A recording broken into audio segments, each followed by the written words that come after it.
I started the recording. Let's actually get to it. Before I read, let me do the setup.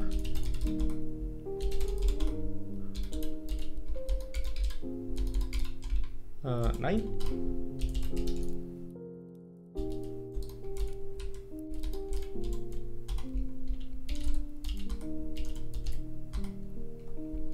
Okay.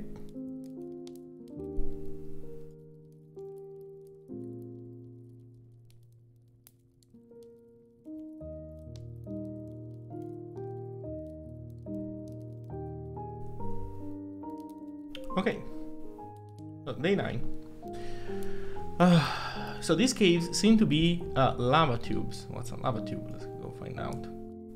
Lava tube or pyroduct is a natural conduit formed by flowing lava from a volcanic vent that moves beneath the ardent surface of a lava flow. Okay, cool. Partially concealed volcanically active, small hydrothermal vents release smoke into the caves that slowly settles like rain. If you can model how the smoke flows through the caves, you might be able to avoid it and be that much safer. The submarine generates a height map of the floor of nearby caves for you, your puzzle input. Smoke flows to the lowest point of the area it's in. For example, consider following a height map. Each number corresponds to the height of a particular location, where 9 is the highest and 0 is the lowest a location can be. Okay, so this is like a peak. These shapes are kind of weird. It's like, okay, it can be whatever you want it to be, I guess. It's just weird that, so like this is somewhat smooth, but then there's a 2 behind here, so that like there's a giant drop right away.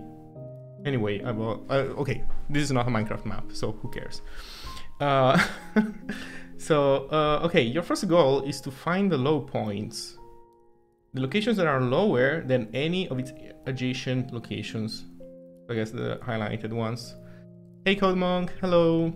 So I guess 0, 1, 5, and 5 are. This 9 isn't because it's super high. Why isn't this 6? Because 5 is the lowest in the vicinity. What about this 8?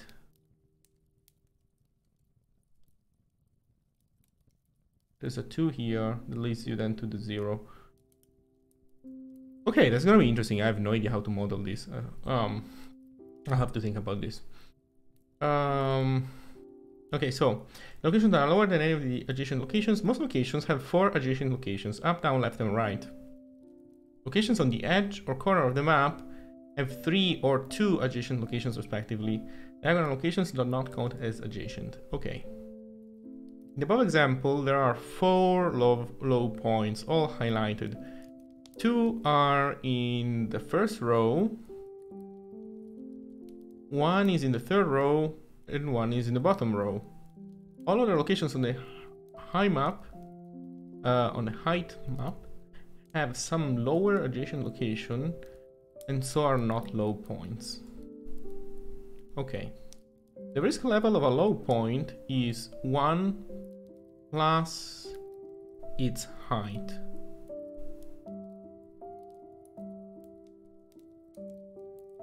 In the above example, the risk levels of the low points are 2, 1, 6, and 6. The sum of the risk levels of all low points in the height map is therefore 15. Find all of the low points in your height map. What is the sum of the risk levels of all low points on your height map? Okay. So, just thinking about it in a dumb way, we can go over each point and check all of its vicinity. And we're good. Now, I can immediately see that there is some duplicate effort if you check point by point, because so you do, let's say that you start with 2, right? And so you look at its vicinity and you find that 1 is better. So you don't select 2 because it doesn't pass the test. Then you select 1 and 1 does pass the test.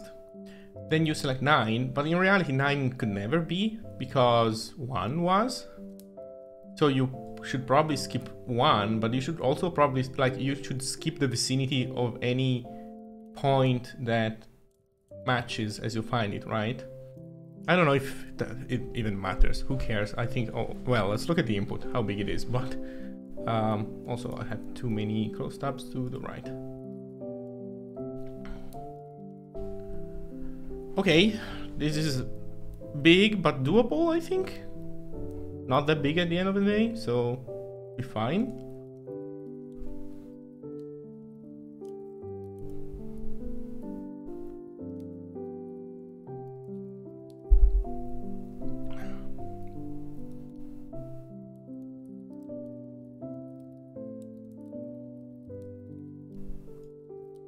So I think we can, no.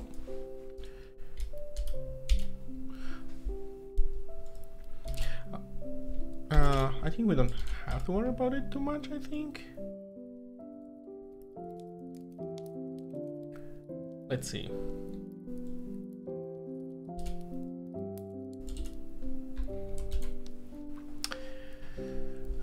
Okay, we have our input. So let's see how many, so it's 100 by, it's 100 by 100, so it's a square. Okay. So I think we can make a matrix for this, 100 by 100. I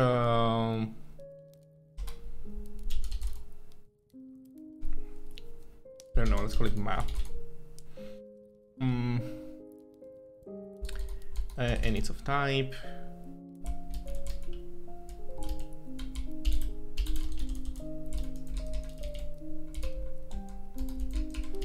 Running by 100 bytes, I guess. Doesn't matter if it's anything else. The numbers go from 0 to 9. There could be something, it could be less.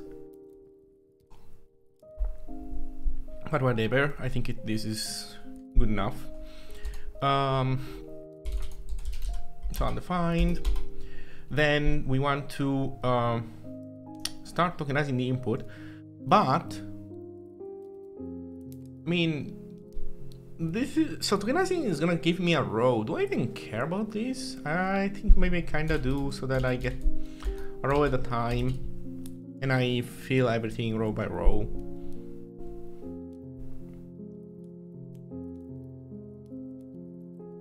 That should be fine, actually. This would be super fine. So let's take a look at what this looks like.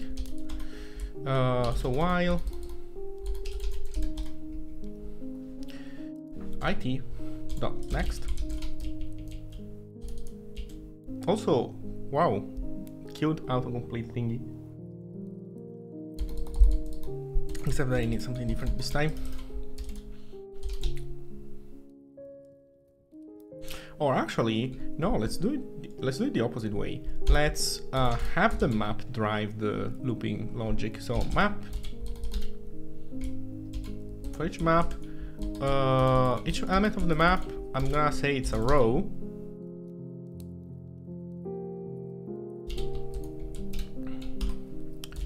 Hey Matt, hello. So, okay, pointer. I think I can do this. Wait, let me think. Oh, I was so tempted to assign straight up the everything, because I could technically just straight up assign the entire row to this, but then it's gonna put in the ASCII value. It's not gonna put in the number value. So do I want real numbers? I actually don't even care about them being real numbers. I can keep them characters. So I can just put there the character 0, the character 1, and 9, and whatever. The comparisons are all going to work. I just need to make sure that at the right moment I switch from characters to numbers, to proper numbers. So let's do this. So basically I'm gonna do that my row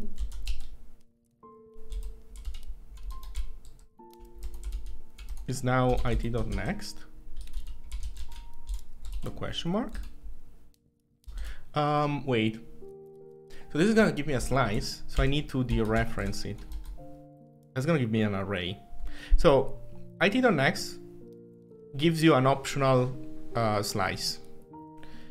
And so okay, so this is wrong. So it gives you an optional slice. So the dot question mark forcefully unwraps the optional and panics if the optional was actually null. So that's necessary. And then I'm stuck with, and then at that point I have a slice, which has two members, .pointer and .len. The problem is that row is not a slice. Row is an array of 100 bytes. That's each element of my matrix. So I need to do .pointer because it's a slice, and then dereference the pointer. And at that point, boom, I'm copying everything inside row. I'm good.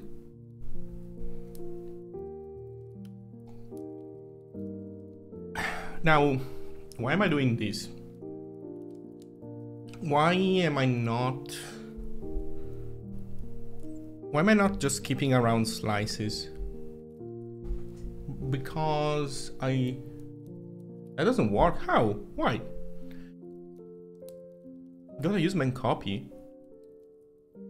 No, please, why? That's so disappointing. Why? Are you sure it doesn't work? I've been able to assign, I think, slice length is not known at compile time. True. Oh, right, because the problem is that this is, well, I mean, this stuff is kind of known at compile time, maybe, could be, but yeah, it's not.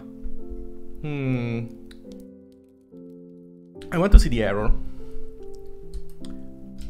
I think it's gonna complain about unused variables, yes. Index syntax required for unknown pointer type. Right, you're right. I can't dereference this. I would need to cast it, I guess. Or either memcopy or I can cast it, no?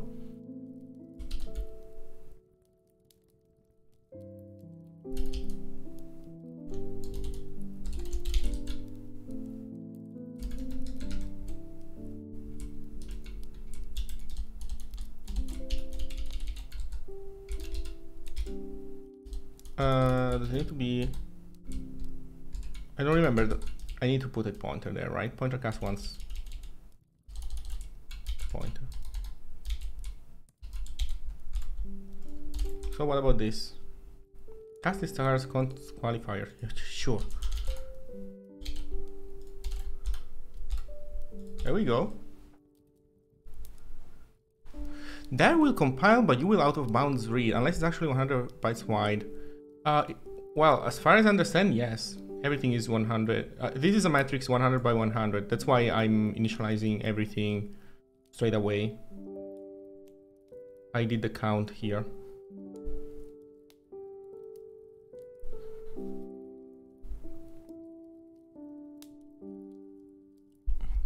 Oh, use next 0. Nice. Nice, thank you. That's much better, yeah.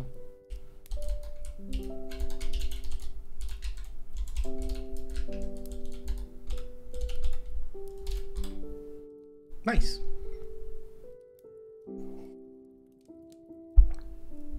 Nice, nice, nice, nice. I can slice with known bounds, so I go back to a pointer with the right size. Nice, thank you very much. Yep. Okay.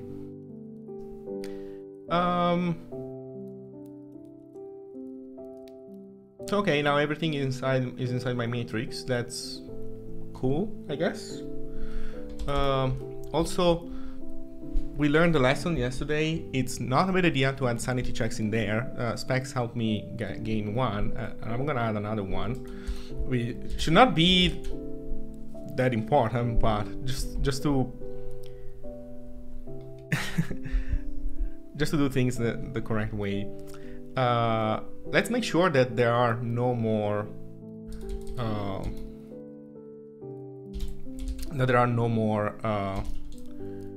rows. So if I t.next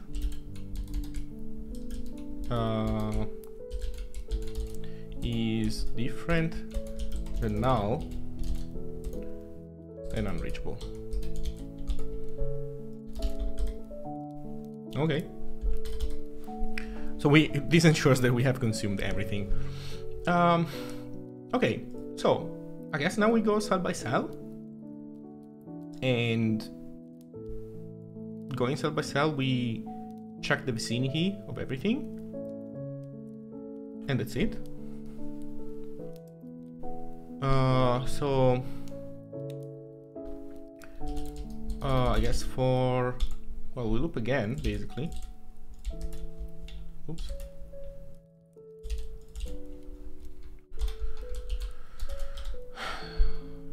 No, I can't do it by row. I need to have my indices. Var I size equals 0. Var j size equals 0. Let's not forget that j needs to be reset every time we restart the outer loop. So while I is lower than map.len, I plus equals 1,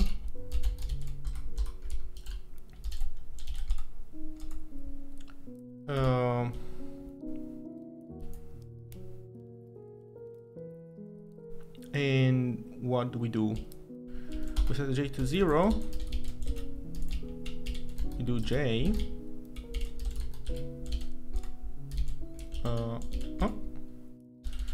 And in there, what do we do with j? So j is going to be our column thingy. So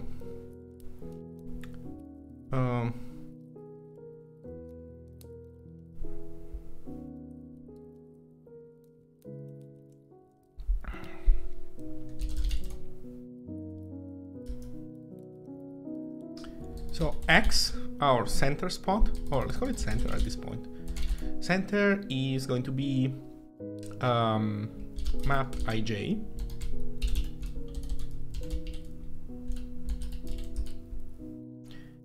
And now we have to take all the numbers around it, except we need to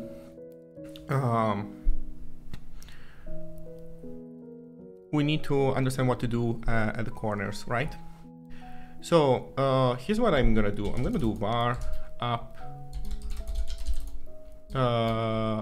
It's gonna be a u8,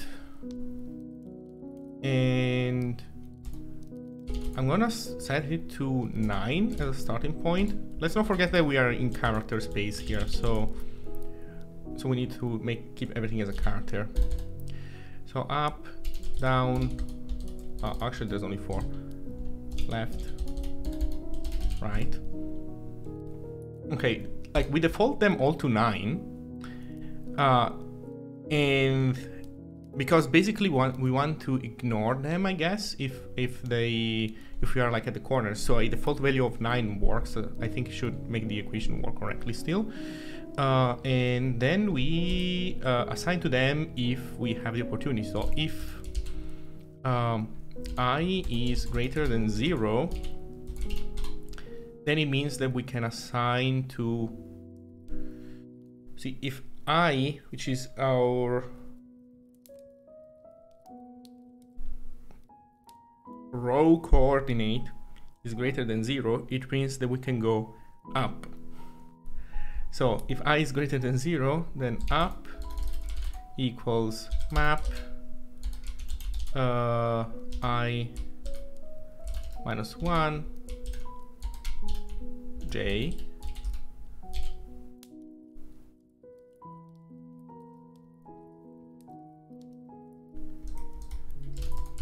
if I think I think I don't need this at this point.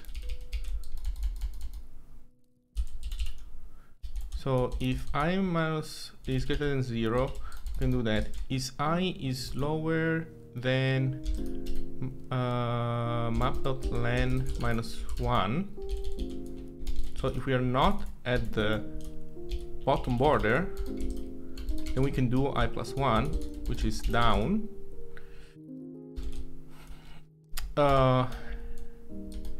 If j is greater than 0, then we can go left.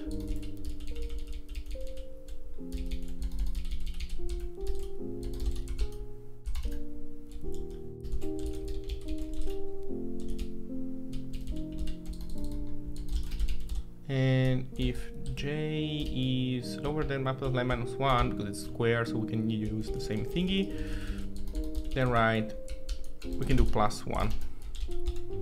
Okay, this seems good for the 4 directions, which means that actually, you know, this could have been simplified in the constructor, right? So let's be, oh my god, now we want to be expression-y about this. Should I be expression-y? Yes, because it allows me to change this to const. So basically we can do this. Instead of using side effects, we can say const 8, if this condition is true, then we do this, else we assign 9. Yeah, let's do it.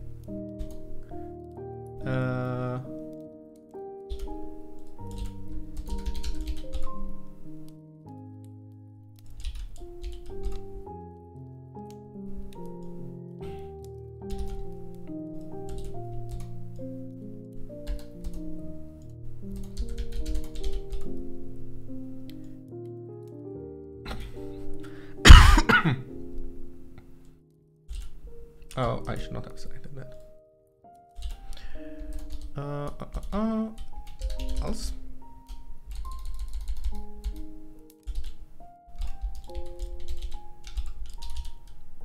Nope.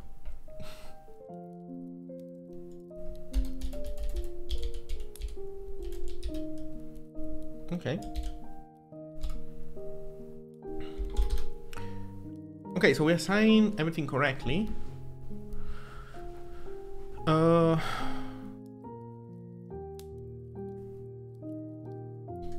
And so now we check the property. So if center is lower than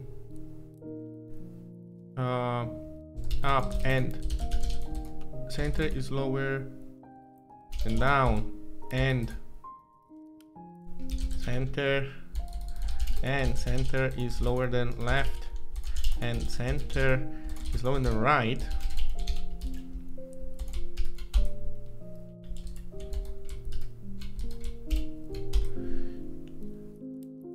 if all of this is true, I think we can put new lines here,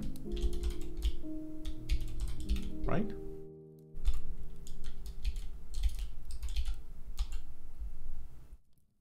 Yeah, that's fine. Okay, so if all these conditions are true, then the center is a minimum, and we wanted to sum what was the counter called? Danger. Risk level.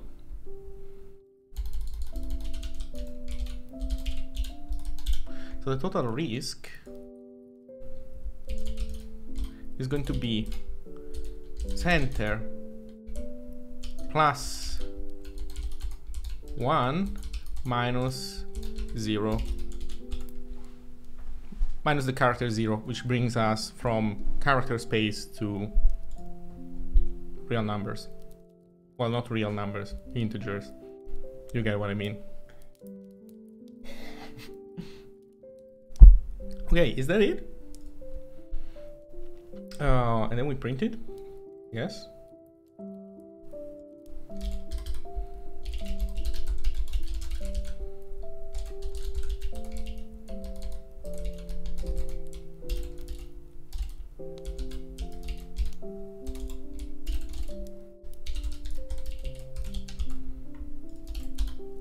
Let's go. That doesn't seem correct.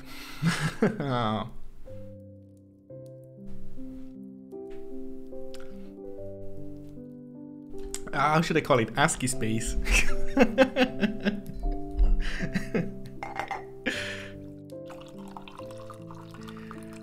So there's something wrong in there. I suspect that 3 is not it.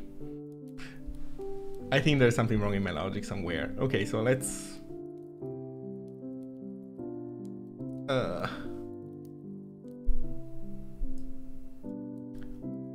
take a look.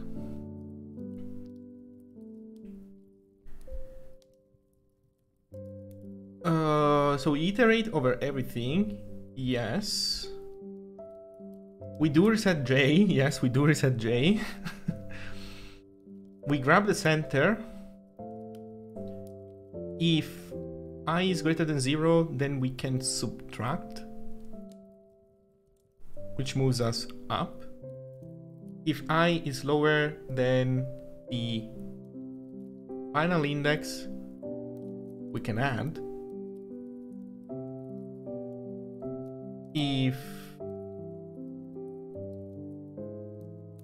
we can add, and that's down. If J is greater than 0, then we can move left. And if J is lower than final column, then we can add. So this seems fine. Maybe this is too restrictive. Out of curiosity, what if I did this?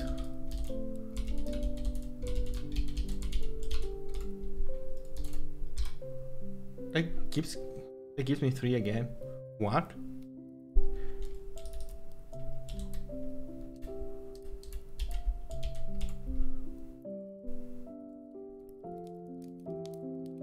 What? What? The risk level of a low point is 1 plus its height.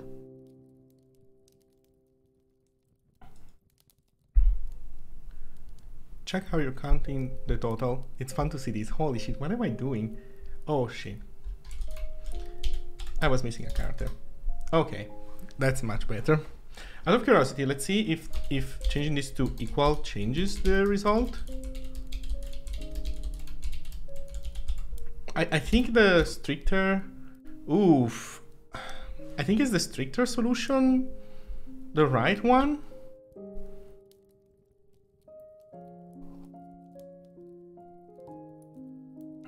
I think I can also check this. 5, 6, 6, 5, 6, 6, 8, 8, 2, 9, 9, 0, 1, 1. Okay, so I think that this example would have shown that ties are a thing if they were a thing. So I assume that ties are not a thing. Let's see. Ah, there we go. Ties are not a thing. Next. You need to find the largest basins so you know what areas are most important to avoid. A basin is on locations that eventually flow downward to a single low point. Therefore, every low point has a basin, although some basins are very small. Locations of height 9 do not count as being in any basin, and all the locations will always be part of exactly one basin. Okay. The size of a basin is the number of locations within the basin, including the low point. The example above has 4 basins. The top left basin size 3. The top right basin size 9. The middle basin size 14. The bottom right basin size 9. Find the 3 largest basins, multiply their sizes together. In the above example, this is 9 by 14 by 9. What do you get if you multiply together the sizes of the 3 largest basins?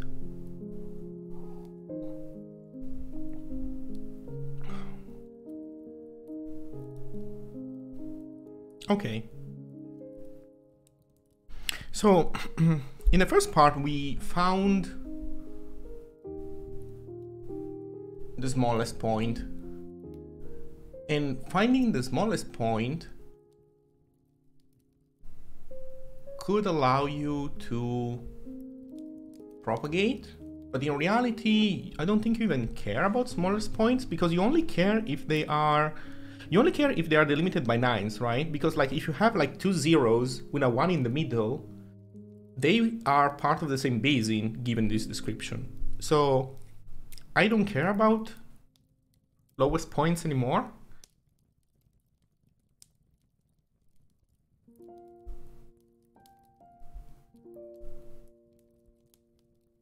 So how do we do this thing? How do we group them up?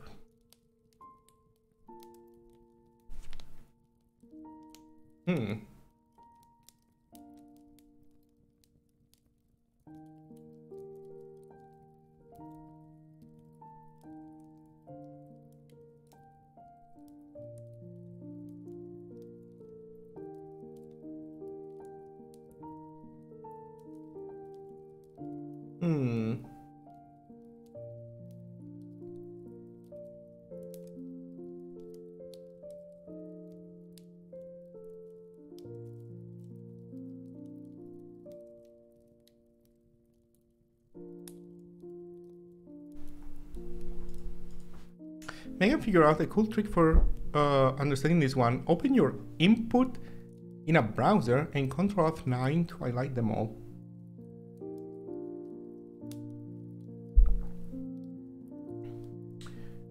And what's that going to give us?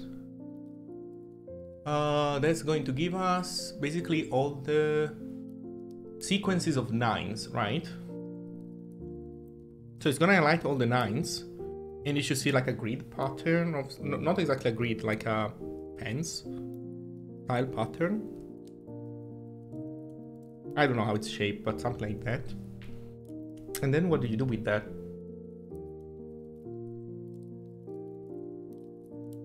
What do you do with that? You look at the 9s and oh, it's just a cool visualization. Oh, I see. I thought there was like so, well, I actually have it here. So let's see, inspect element. Will Safari work, or will it somehow? Oh wait, and Ctrl F to highlight them all. Okay, so you don't even need the inspector. Sorry.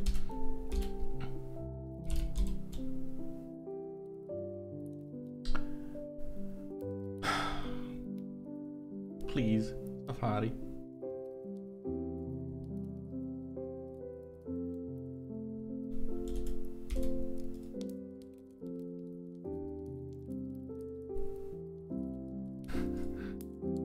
Yeah, it contains doesn't help either.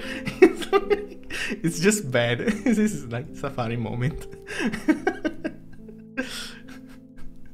I don't know. Maybe I can do it here, but it's not cute. Let's see, full screen. Yeah. So there's the pattern. It's not super strong. You can see here, like it's a.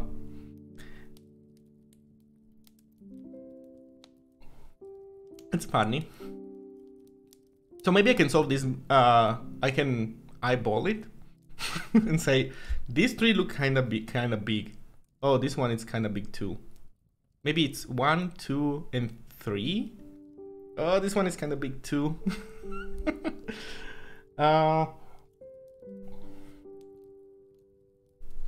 So how do we do this?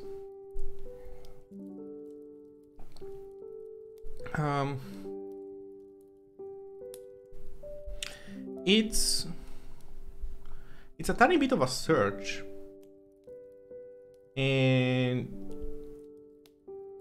like let's say that I'm on this 8, and then I need to start looking around me and stop only when I find a 9. because I need to count all of those.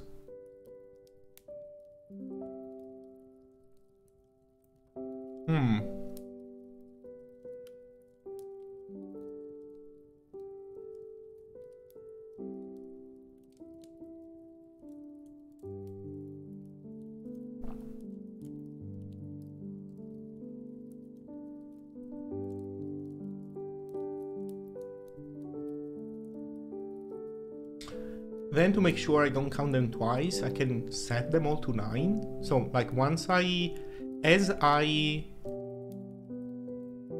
oh, I can do this actually, yeah. So I can change the data structure a little bit. And what I can do is, Ferret Shere, thank you for the follow, welcome to the stream.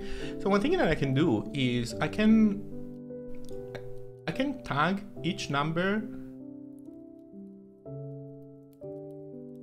I can look at the vicinity of a number, and if it's not a 9 and none of the numbers in the vicinity are part of a group, I tag it with a group, and then I move forward. And on the second number, I search in the vicinity, and if I find a tag, that's also what I give to this number. And I continue. So basically the idea is that I'm going to color these two numbers with the same like group number.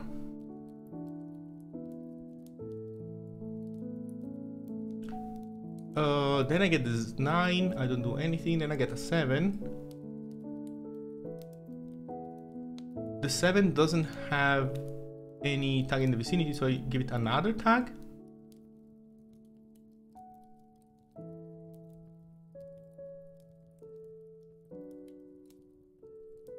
And I continue.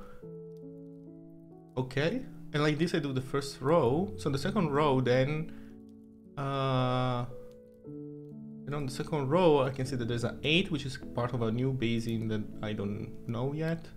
But then 5 is gonna see that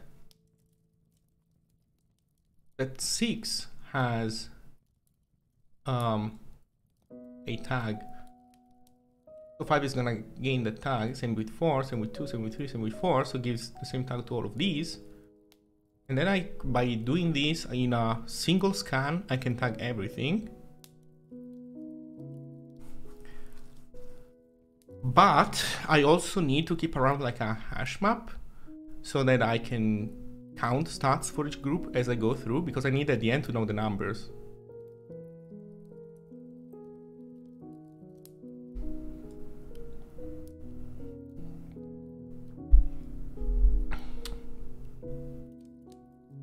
I mean, that seems reasonable. It's a linear scan. Can I do much better than this? No. At the very least, I need to count these things. So, yeah. And that's it. Okay, so let's do it. So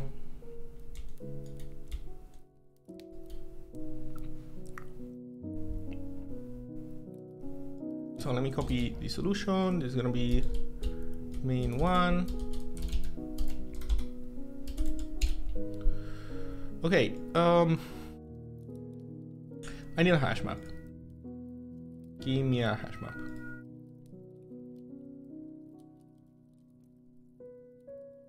String hash map.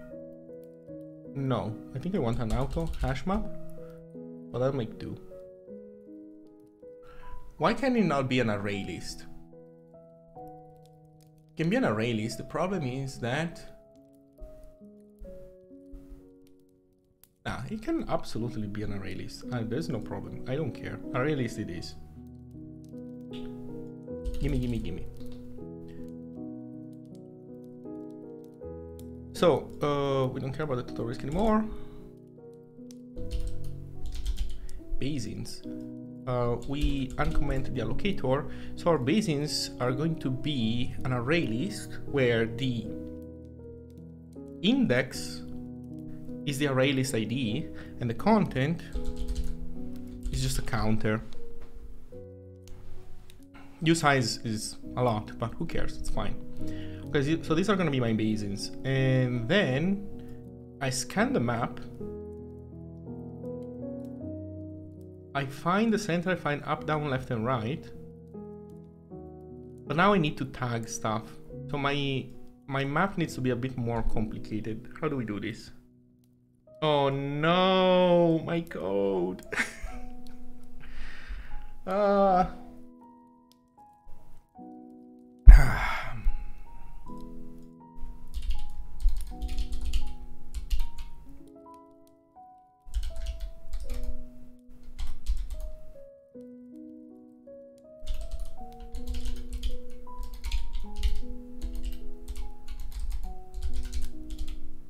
That seems such a waste.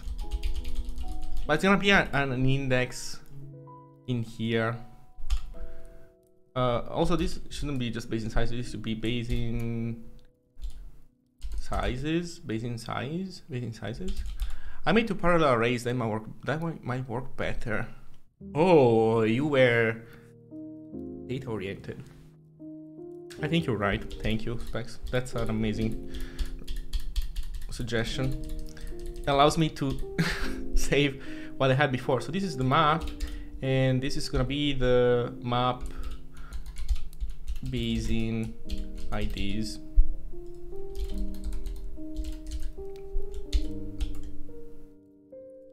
And basin counts.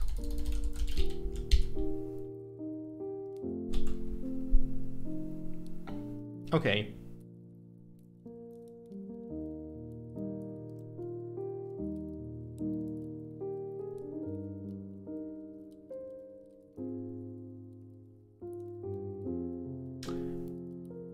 This cannot be now. Sorry, this cannot be undefined. This needs to be properly zeroed. So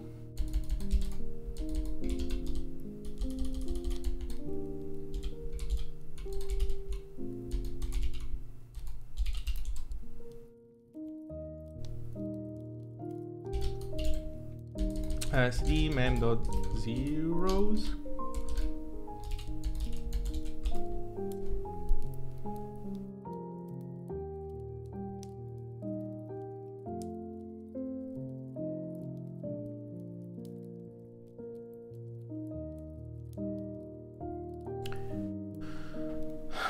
Okay, so we start in the top left corner, we find the center, we look around, and we need to look around also for area. Oh, but that's funny, we don't care. So what we want to do is, we don't care, we don't do this anymore. So here's what we do. If center is a 9,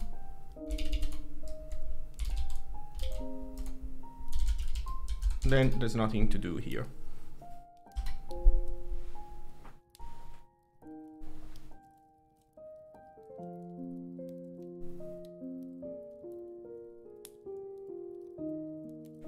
Then we need to find also 0. So what do we use as the value no basin assigned? I think we can use 0 for that. Or we could make this isize and do -1. That would work too. So that we can use 0 properly in the final array. Or we can just subtract by 1. I don't know why I'm overthinking this. Let's use 0 as the empty value. Okay, so if center is 9, we don't do anything. There's nothing to do. This is not going to be any basin. So the number is not 0. Now we need to look around. Is any of the things around part of a basin? If so, we need to infect this center with the same basin ID. So how do I do this? Do we have a function to find like the maximum value inside of an array?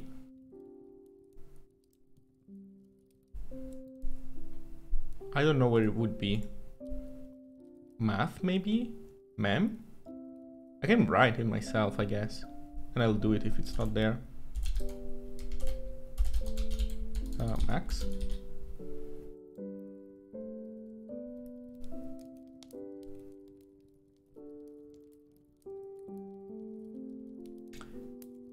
So math has max between two things. Mem has max. Oh, thank you, Max. Let's see. Nice. Nice. So we can do this.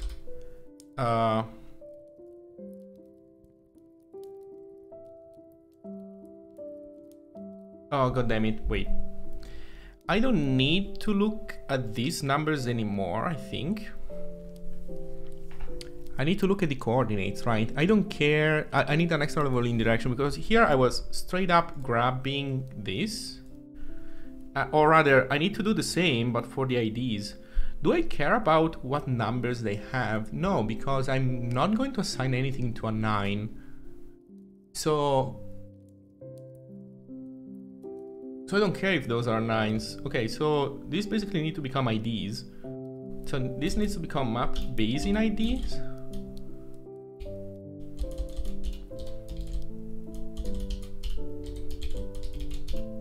And the default value needs to be 0.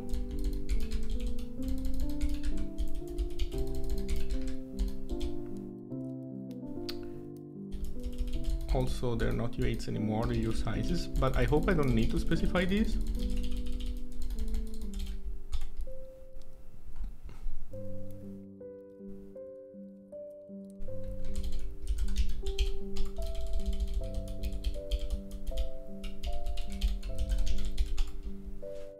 So I grab the center number,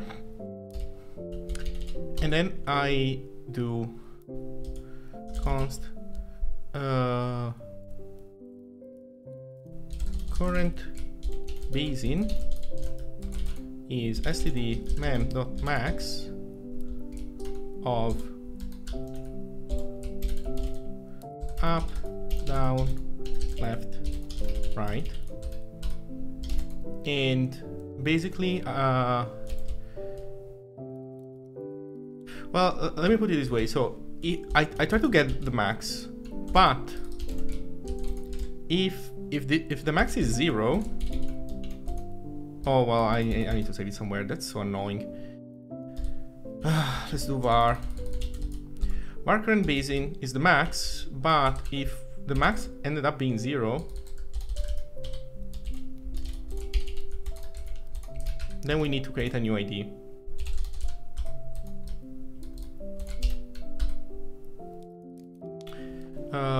So we need to do current basin is basin counts dot items dot len. I can append first. So basin count dot append 0, and then the len is our ID.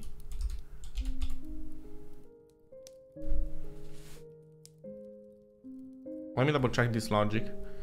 Not all basins have a 0.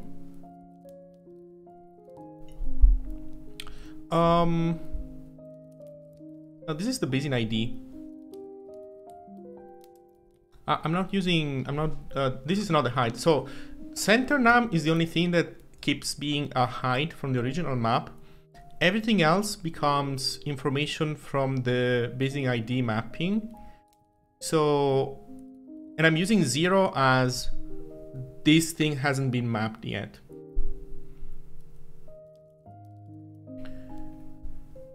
Also, why am I looking at, you know what? Also, why am I looking at left and right? So why am I looking at down and right? Down and right are never going to be set. We know this because we go left to bottom, so they're never gonna be touched. So it's just up and left. They can give us this information.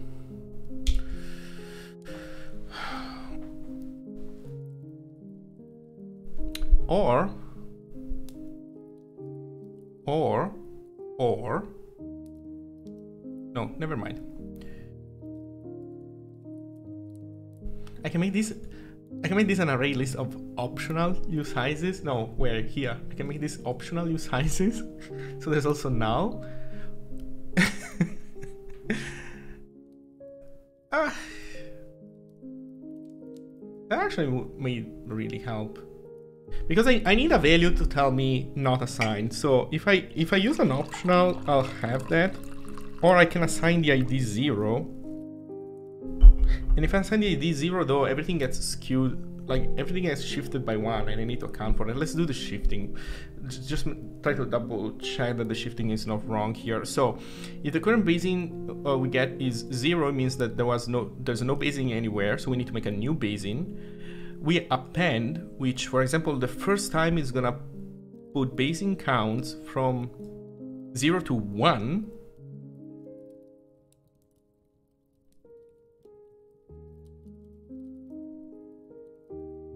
And we give the current basing len, which is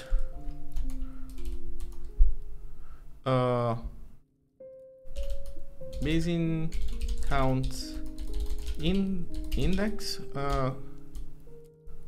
plus 1 basically.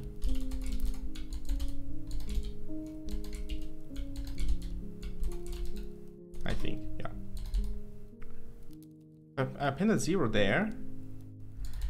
And then, no matter what, I put current basing on the current number. So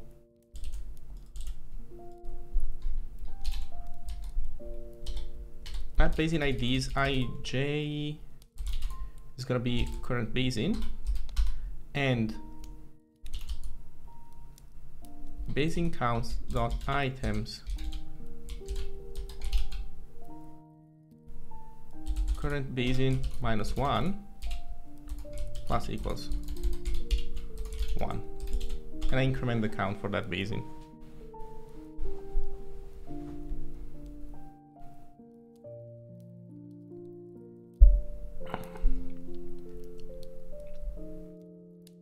And this should do it.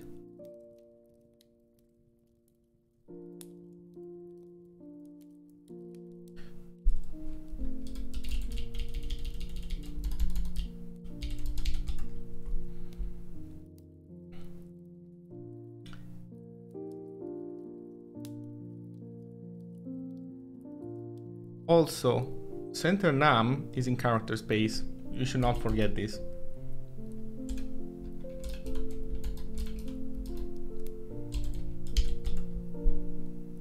It's the only thing in character space here. Everything else, it's just basing IDs. Okay. So one scan should do it, I guess, at this point.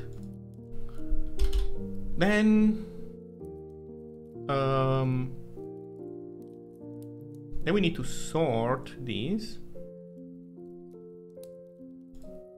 and pick the highest 3. We had sorting code somewhere. We did sort stuff. There we go. Look at this. So we want to sort what? Use sizes. Which is going to be basing counts dot items. Now comparison, we want to sort. Nope. We want to sort. What's the opposite of ask? Task? Is that it?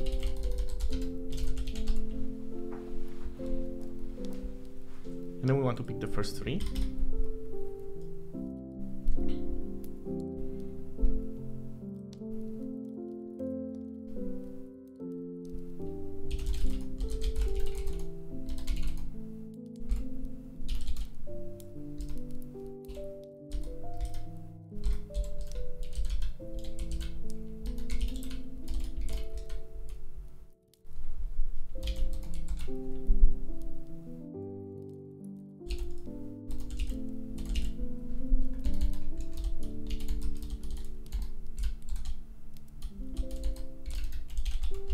Is that it?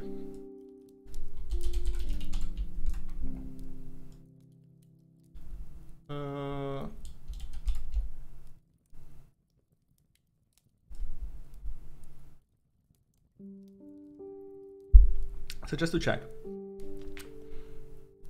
we look for every number, and if the number is 9, we don't care. Otherwise, it is part of a Bayesian.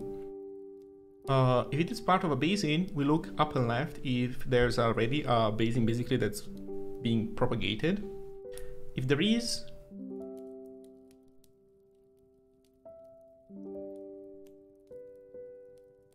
we grab the one that isn't 0.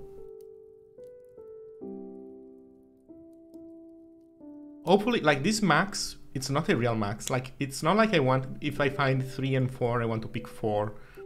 I should never be in that situation. What the situation that it should be is that one is set to something that is not 0 and the other is 0.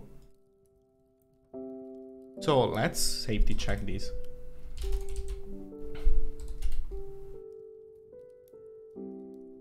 So if up is not 0 and left is not 0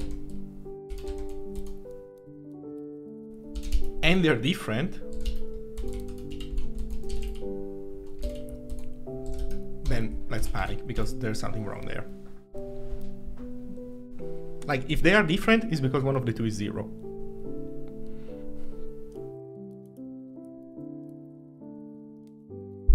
If both aren't, if neither of them is 0 and they're also different, there's something wrong going on.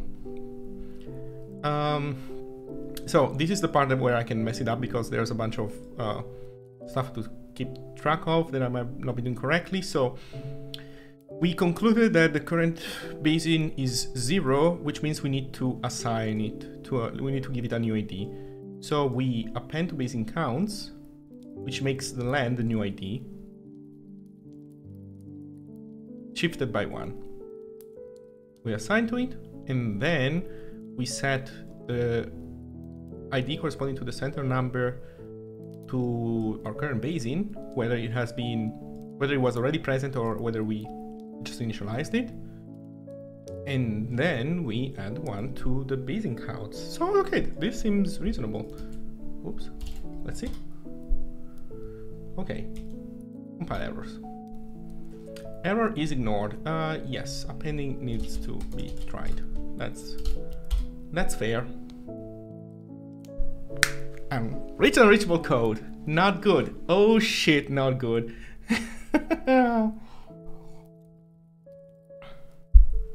Not good at all. Okay, what happened?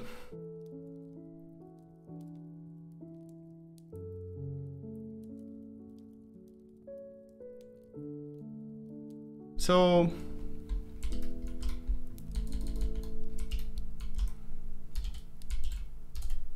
let's print. Let's see what kind of weird situation we got ourselves in.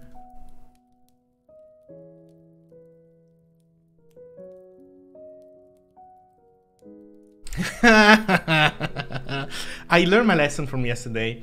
Adding the sanity checks helps maintain a lot of mental sanity. It's like mental sanity checks. So up. Let's just do up, left, and that's it.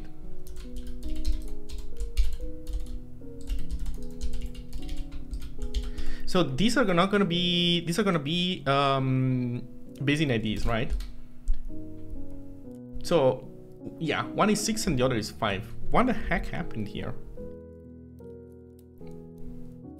You know what? I want to see also the coordinates.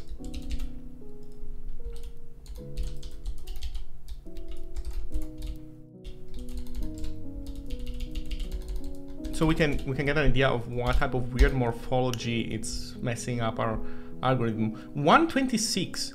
How?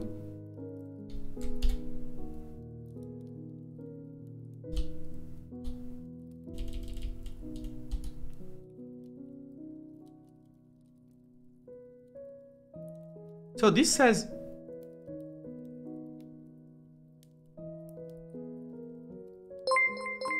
what? Noctis Majestatem, thank you for the follow. Welcome to the stream. Remember zero index. The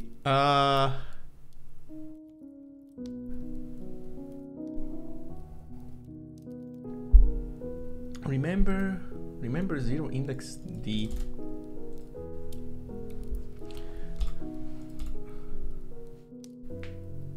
Remember zero indexed.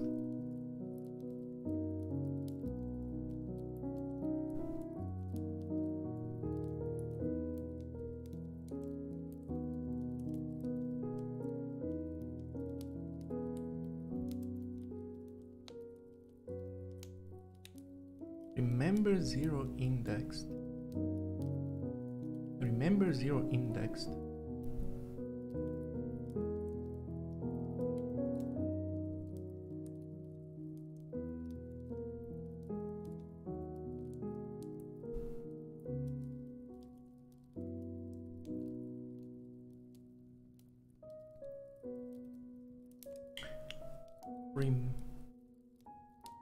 Word 1 is line 2. Oh fuck, thank you. Yes, thank you. Good point. Yes. So it's this one.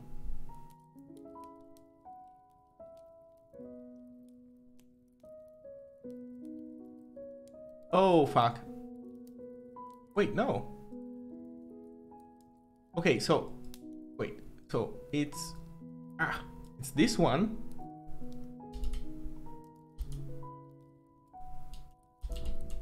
It's this one that's causing trouble because up and left don't match. Why up and left don't match? Up and left don't match because this got assigned a different ID than this one. How? It should most definitely inherit the one from up, no?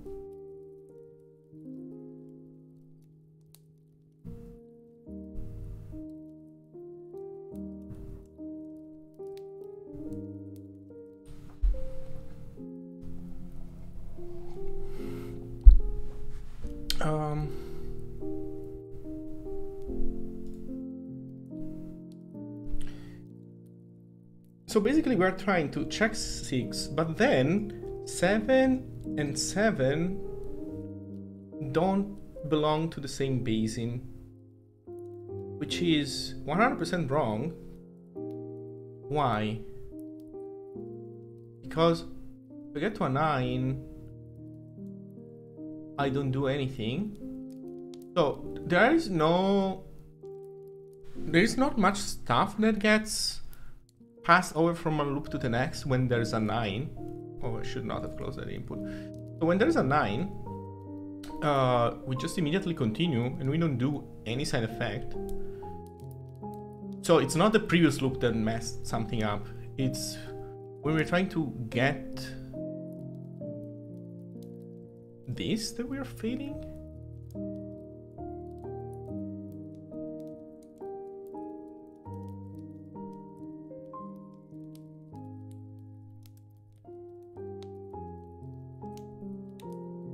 So this is 100% not the problem, because right now we're not worrying about the counts. Like, this could be wrong, but it wouldn't be causing this problem. This problem is caused by something else.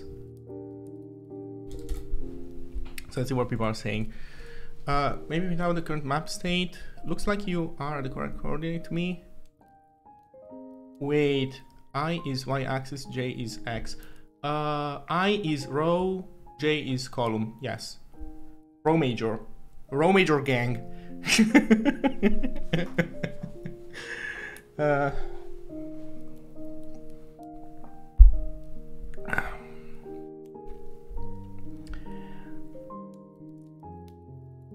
So can I somehow squeeze this to be... it's so annoying. It almost fits, but it doesn't fit with also chat.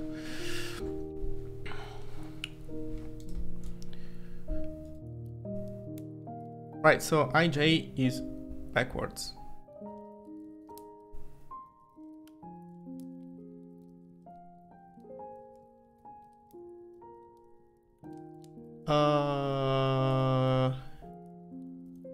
Where? No, I always use I outside, J inside. Is there a problem if you get a new number and up is 9 and left is 9? Well, if up is 9 and left is 9, then I'm making a new group. Oh shit. But that's not necessarily correct. That's not necessarily correct. Because there could be, I need something to draw, I don't know. But it could be a situation like this. Like you have, let's do dot, X means 9, everything else means other number. So I could have a situation like this.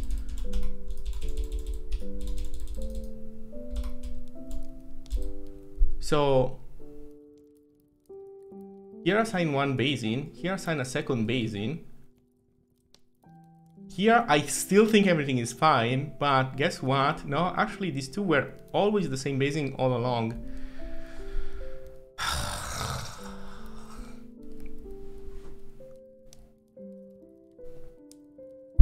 So ID mismatch is a thing.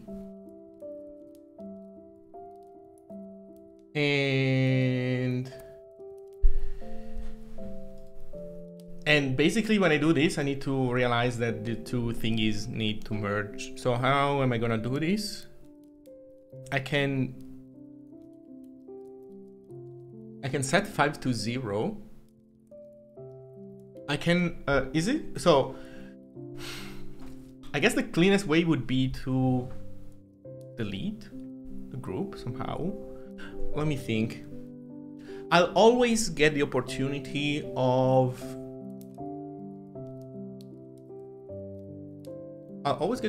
seeing both, right?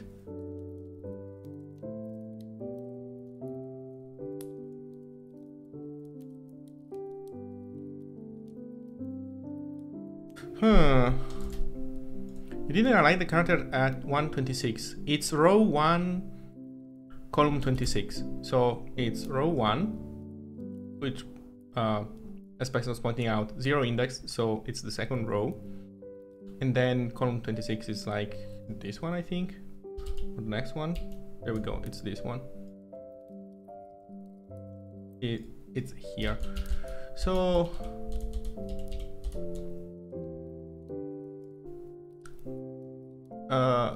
well, that's a conceptual problem in any case that we need to solve.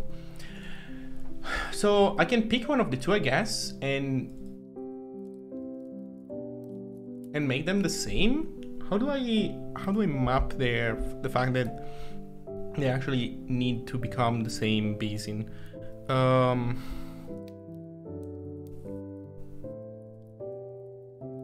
Because basically here is when I realize that these two need to become one. Also, is this really the situation in my example here?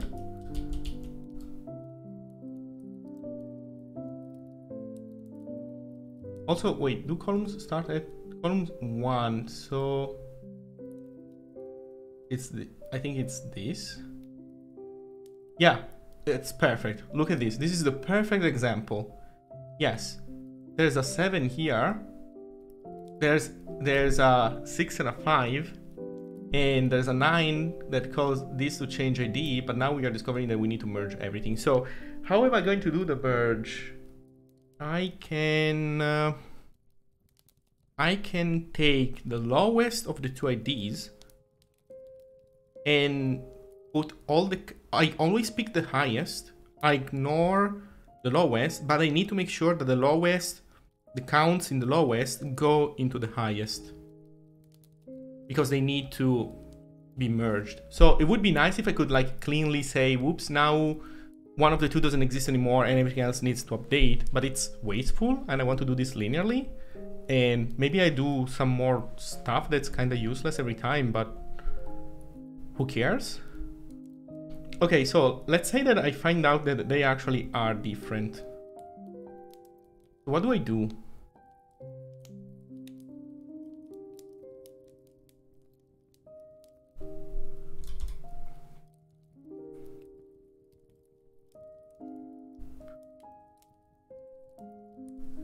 I take the smallest one and move all the counts to the new one.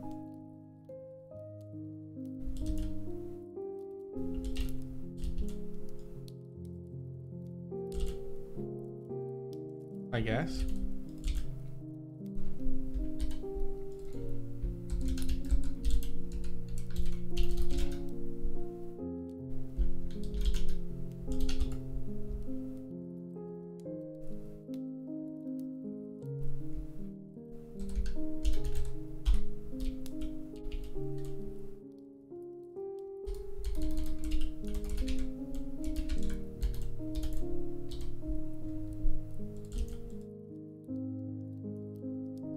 Now let's do this after we calculate the current Bayesian.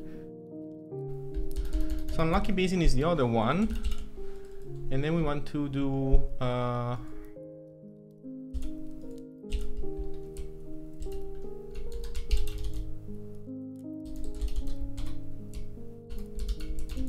current Bayesian absorbs everything that's in the unlucky Bayesian. We reset the unlucky Bayesian so that all the counts flow into the new one, and we just don't care, and we continue. We assign the max of the two, and life moves forward, I guess.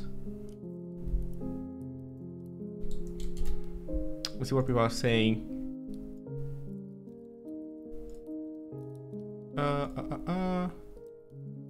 No, it's row 26, call 1.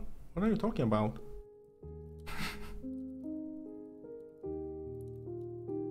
I is y-axis, which counts rows. It's easy to mix up.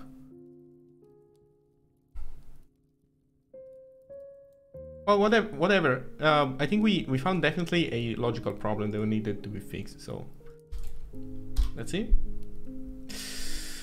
Now I lost my unreachable though. Is this gonna be the correct answer?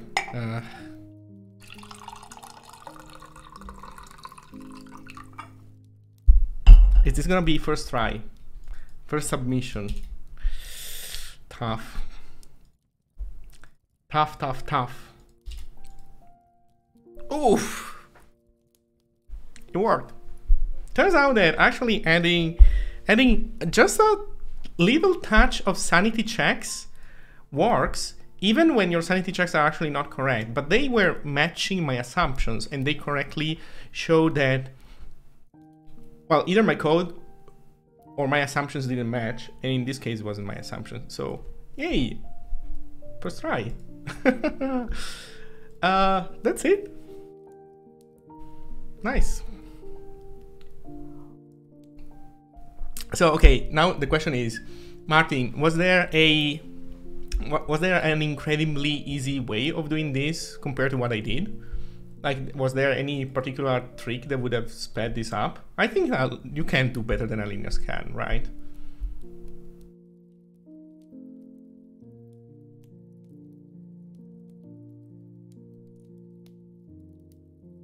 I don't know, maybe you can do crazy parallelization, but then that maybe speeds it up, but doesn't speed up the part when I have to code it. Let's look at the Zig leaderboard.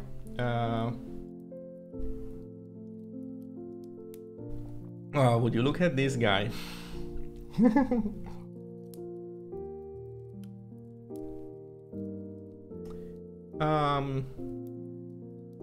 Wow, there's a lot of people doing a lot of things. And here I am, so down below. At 8 Dijkstra's, yours probably faster, but here are geometric cases your input doesn't handle.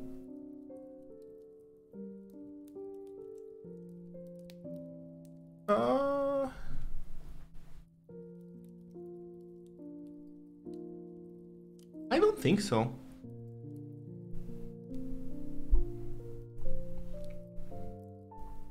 Like, imagine a big snake.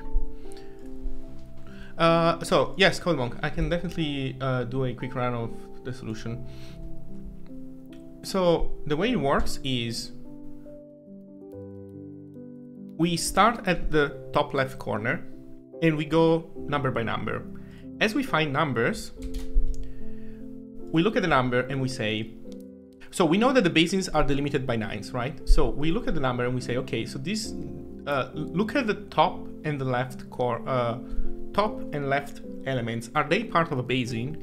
If they are part of a basin, then we are part of the same basin too.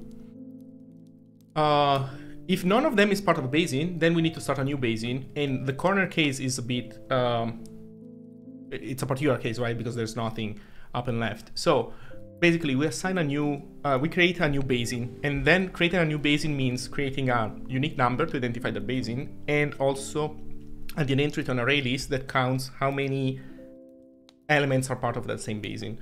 So then we move to, we scan column by column. So we move to the one to the right, and we say, okay, does this have a basin next to it, up or left? We don't look at right and down, because right and down we haven't been there yet, so they're going to be unset regardless, right? There's not going to be a basin that has propagated to left and right, because we haven't even been there. So we look at left and we see that this has a basin assigned to it, so we basically get the same basin.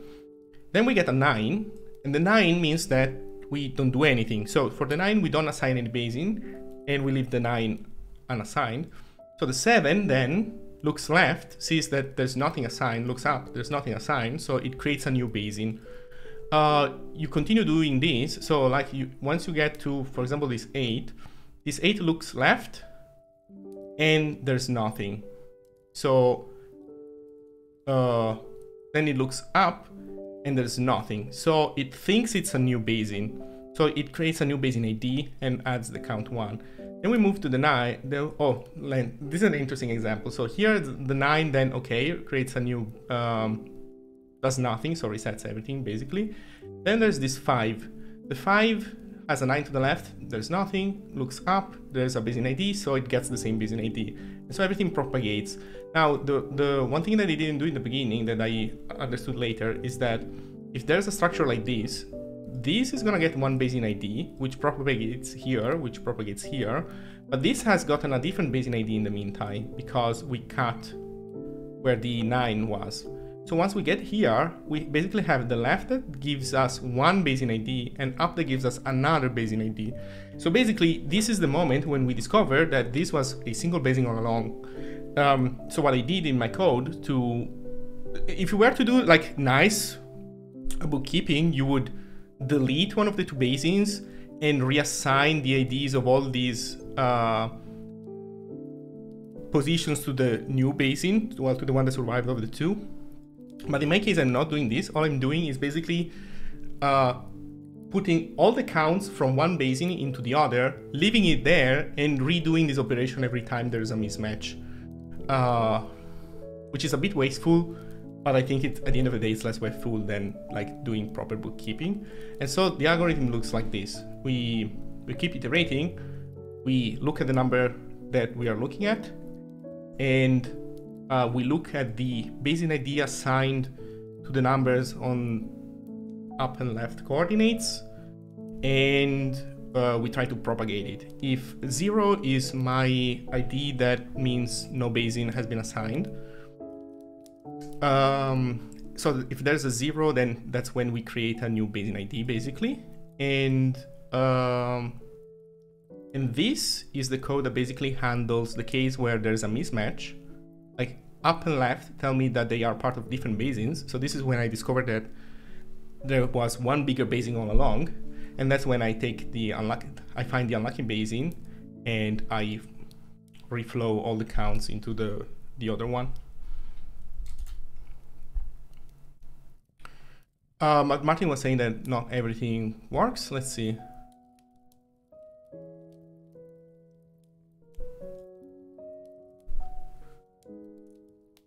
Yeah, I think it handles all the cases because they have to be connected, and this is a neat way of flowing the constraint, I guess.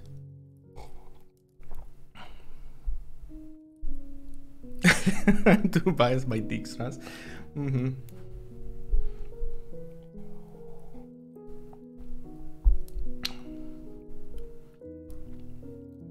Because, so let me think of like particularly nasty cases. So let's say there was something like this.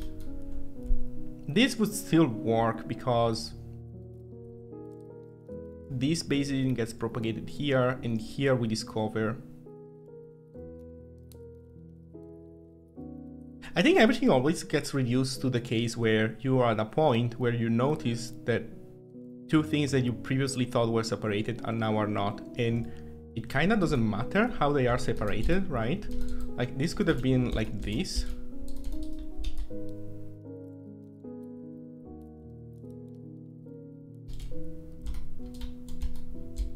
Eventually you always have to get, like in this situation where you find out that where the mismatch was.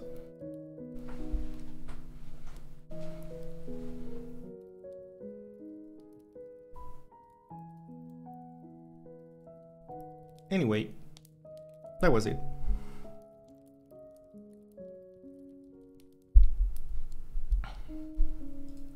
Well, what can I say? 2 hours. I mean, okay, it wasn't super short, but it wasn't particularly painful. Yeah, at some point you're gonna find a connection between the two. Yes, you like by definition you have to, right? And the moment where you find it is when you do the connection.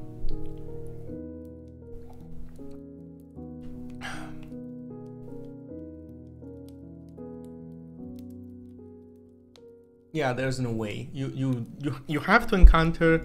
So I think that the way to say this is broken is to find a situation where you don't have this, right? Because this is the magic configuration, like x dot dot dot. It's the magic configuration that always allows you to do the right thing, I guess.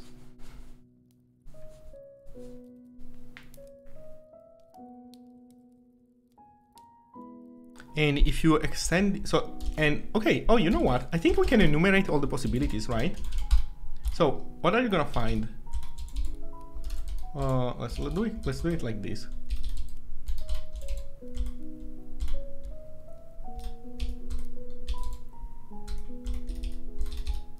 So in this case, everything propagates nicely. In this case, you solve the problem. In this case, there's nothing to solve. In this case, also there's nothing to solve. And if there is something to solve, you'll see this later.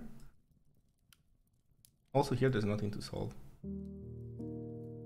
I actually don't know if this is enough to demonstrate that we are good. But maybe yes.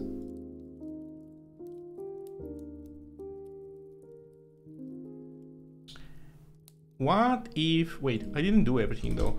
What if it was dot dot dot x? This is trivially correct because this inherits from this and this inherits from this. Dot dot x dot. This is also trivially not a problem because the final dot inherits from above. Then there's dot x dot dot. So these are like the 4 single x cases. So we said that this is fine. This is fine too because it inherits from the left. The double dot cases, how many more are there? X dot dot x. This is 2 Bayesians, so that's fine. And then we have dot x dot x. This is fine. X dot also is fine. And then we have dot dot xx, which is also fine. This is not a problem, whatever the permutation is, also this. So I think so. Basically, all the map is done. It's a tiling of these combinations, right?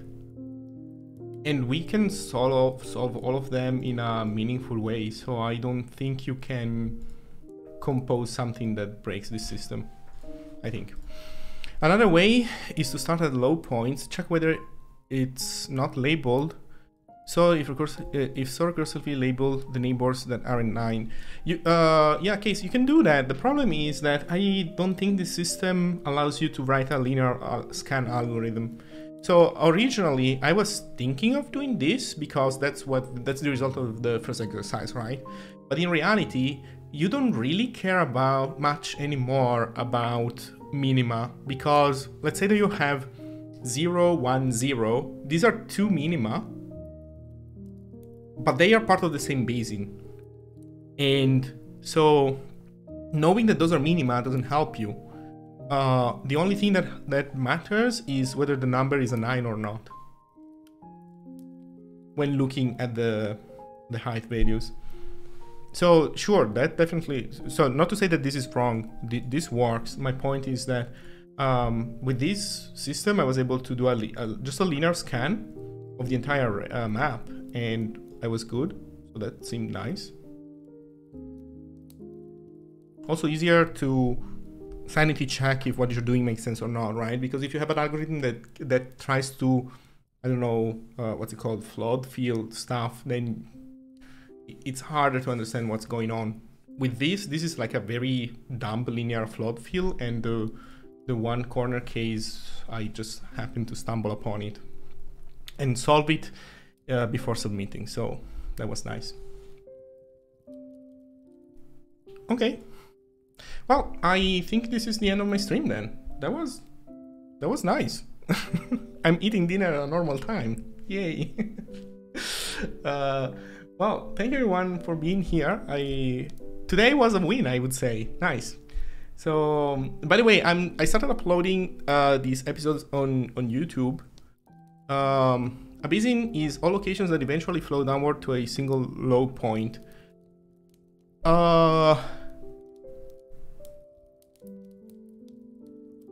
Yeah, okay, wait.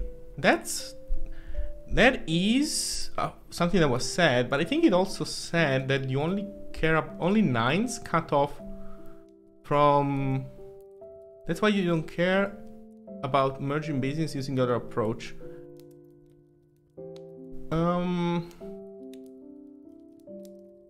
I think that it's the map that was designed to not allow low points not cut by a line of 9s, I'm guessing then, because so maybe the map didn't have that, but I think part of the definition said that the 9s were the only thing that cut a basin from the next. I think it was said in here. Locations of height 9 do not count as being in any basin, and all other locations will be part of exactly one basin. So this tells you that if you have 0, 1, 0, they are in the same basin. Now, I don't know where you saw this quote.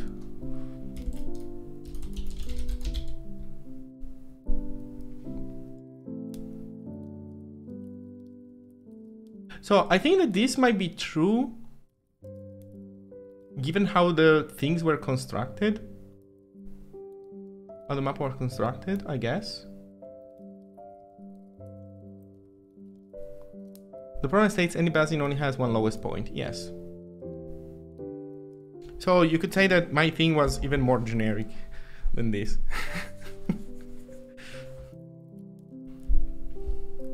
Okay, now I see that there is a tiny mismatch. Frankly, I don't know what to say about it. Anyway, cool. So as I was saying, I started uploading these things to YouTube, so in case anybody wants to torture themselves and rewatch them. And I don't know if you have any question about. I'll also make sure to upload this stuff on GitHub. I promise I will at one point. So that's it. Ooh. Let's write a JAI stream. Is your solution GitHub? I just joined, looks neat. I should put it on GitHub. This one is nice, right? I guess I found one nice solution.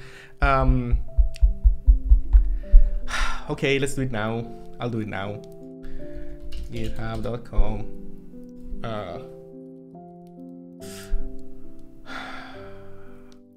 New repository. AOC21 description yo public. I think if I don't initialize it with anything. Okay, time. This is like, okay, this is an extra bonus exercise. So how can I make this existing directory? Just dropping in, apology for doing this.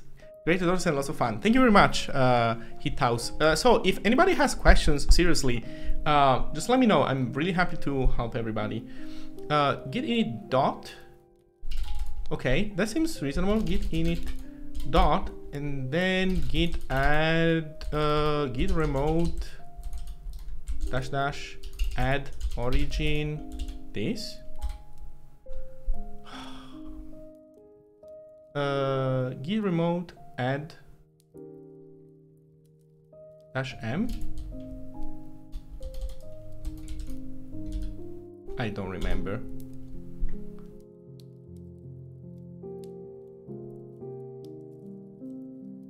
Git remote add name URL. Then what's wrong with this? Oh wait, it's not dash dash add, is it? Yeah, it's not a dash add. God damn it. Git push.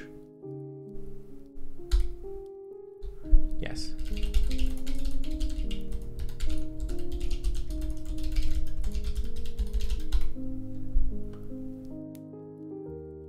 Source respect main does not match any. Oh, is it because it's master on GitHub? I have no clue. What the hell is going on? Fail to push some refs to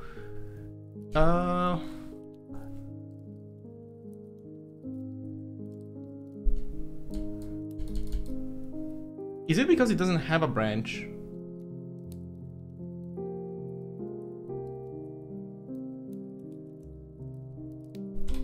What if I do this? Hey, the current branch main has an upstream branch. To push the current branch and set your mode as upstream, use origin main. Source ref spec does not match any. What the heck is that problem?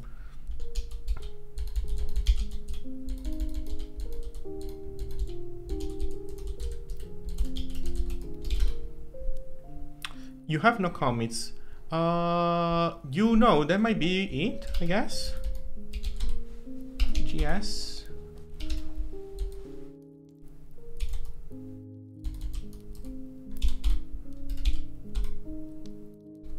Oof.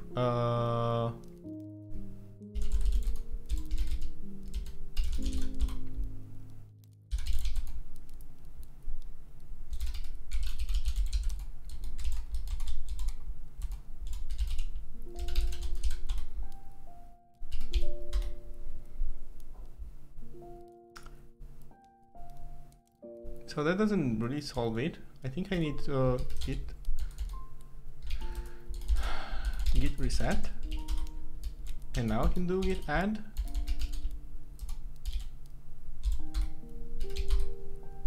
Okay.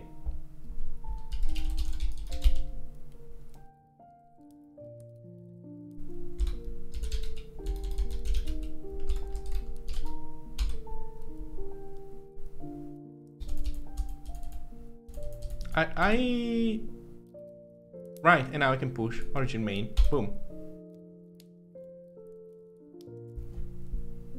There we go. Yay! It's working.